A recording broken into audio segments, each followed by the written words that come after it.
Guys আমার স্নান হয়ে গেছে, আমার মায়েরও স্নান হয়ে গেছে। কি স্নান হয়েছে? ঠাকুর দেওয়া হয়ে গেছে, স্নান করা হয়ে গেছে। এরা ভাবে ওরাই শুধু ঠাকুর দিতে পারে, আমি দিতে পারি না, আমার ছেলে আমার মেয়ে। আমিও ঠাকুর দিতে পারি, ধুলো এত বেরিয়েছে সিংহাসনের তলা দিয়ে। ঠাকুর ঝুল, দিতে পারবে না? কি আশ্চর্য ঝুল কথা। নোংরা না, আমার ছেলে বলে ঠাকুর দেয় না, ঠাকুর দেয় না। তোমার ছেলে গাধা। আগেবার আমি ঠাকুর দিই। হ্যাঁ জানে না কি মা। এত নেতা দিয়ে পুরো পুচেছি জায়গাটা। বাবা ওই কালকেরে গাইস আমার একটা বন্ধুর জন্য একটা জামা কিনেছি। হ্যাঁ এইটা 31-এ পরবো। ঘর ঠাকুরের জায়গাটা মুছে না, কোনো দিন পুজো দেয়, ঘর মুছেছি। জামাটা ভালো বা? হুম। এই কালারটা আছে গাইস। এটা আমি ব্রাউনের মধ্যে খুঁজেছিলাম, ব্রাউনের মধ্যে ছিল, আমি ব্রাউন কালারটা দেখেই দোকানে গেছিলাম, কিন্তু ব্রাউন কালারটা ওর সাইজের ছোট হবে।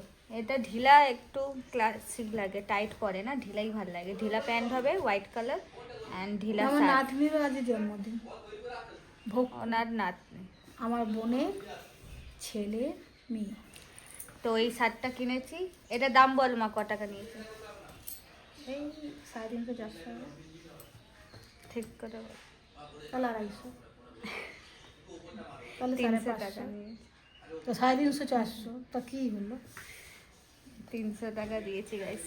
আমি 250 টাকাই নিতাম, কিন্তু ওখানে গন্ডগোল হয়ে গেছে, আর একটা মেয়ে ছিল ওর জন্য। হ্যাঁ, ও দাম শুনে নিয়েছে। না ও দাম শুনিনি না, ওকে ও ও দোকানে আমার সাথে গেছে, তুই নিবি, ও নেবে না কিছু না, বাট ওকে কে দাম দর করতে বলেছে 300 টাকা, ও 250 টাকা আরামসে দিয়ে দিত দোকানদারটা। 450 দোকানদার বলেছে, তারপরে উনি বললো দোকান বন্ধ করার টাইম আমি 300 টাকা করে 350 টাকা দাও। আমি 350 তো দেবোই না, বলছে 300 টাকাই, ও বলছে 300 টাকা, আমি 250 টাকাই দিতাম, আর 250 টাকা নিয়েও আসতাম, কিন্তু আমার 500 টাকা লস হয়ে গেল। কিন্তু কাপড়টা ভালো না মা। কালকে গেছিলাম ওদের সাথে, একটু ঘুরছিলাম রাস্তায়, আমার এরকম শার্ট নেওয়ার ইচ্ছা ছিল, ব্রাউন কালারও নেবো একটা। এটা নিয়ে নিয়েছি, আর একটা ব্রাউন কালার নেবো। ওটা হচ্ছে আর কটা জামা? ওটা কালীঘাট দিয়ে পাবো ব্রাউন কালারটা মা। আর কটা জামা? রাসবিহারি ওখানে আছে। আর কটা জামা দরকার? আর কটা যাওয়া দরকার? আলমারি ভর্তি, আমার আলমারি ভর্তি, ওর আলমারি ভর্তি, দুটো আলমারি ভর্তি। আর কটা যাওয়া দরকার? ড্রামাও আছে। ড্রামে জামা গাইস, আমরাও গরিব। আমরা ভিখারি। একদিন মা বড়লোক হবো তো। না, বড় লোকে আশা করতে নেই, ভগবান যখন পয়সা দেবে তখন, তার আগে বলতে নেই বড় লোক। গরিব থাকা ভালো, বড় লোকদের দিমাগ বেশি। না গাইস, বড়লোক আমি না, আমি সব এমন গরিব।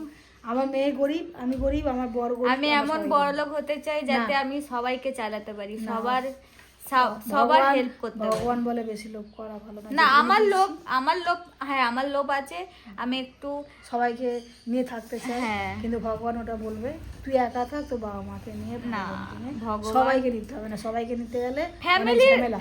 সবাই না, সবাইকে নিলে অনেক ঝামেলা, অনেক ঝামেলা। ফ্যামিলি সবাই না। আমি চাই রাস্তাঘাটে যার যেটা দরকার, যেটা আমি চাই পারলে যাতে ঘরও কিনে দিতে পারি, আমি এমন চাই গাইস, এমন হতে।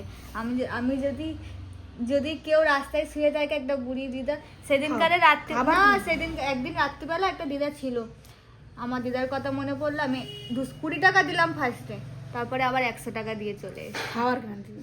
আর বলছি গাল টিপে বলছি, যাও এখন রাত্রি হয়ে গেছে, বাড়ি চলে যাও। বলবি দিদা তোমাকে খাবার কিনে দিই, তুমি খাও। গাইস মিষ্টি পয়সা ফিষ্টি দেবো না। নিয়ে এসেছি, ওইটাও দেখাবো এখন না। দেখানো হয়ে গেছে আমার। ও আমার মায়ের চ্যানেলে দেখিয়ে দিয়েছে, তোমরা আমার মাকেও ফলো করো গাইস ফেসবুকে, তাই তো?